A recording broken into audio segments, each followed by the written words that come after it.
Yan. Mga ano. Happy New Year na. Kasi marami, maniiwan pa ako doon mga 5. Tatanda lang yan. Kasi ito, dalhin ko to sa lager kung sinong gusto magpatola. Patola sila. Sir, thank you.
Ipamimigay natin to doon sa mga kasama ko sa trabaho.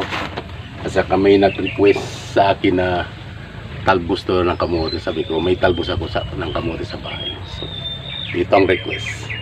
Ipamimigay natin to.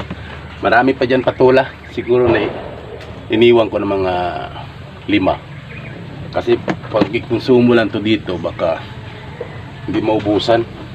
Tumanda na lang to, titigas na lang to, hindi pa maubusan. Ay ibigay natin ito sa kanila. Ayan o, laki. Hindi pa yan matanda kasi may bulaklak pa siya dito. Sayang naman kung ihinog lang yan dyan sa may puno, di ba? Ipamimigay natin kasi marami.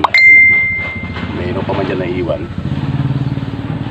So ganun lang ang kati-kati.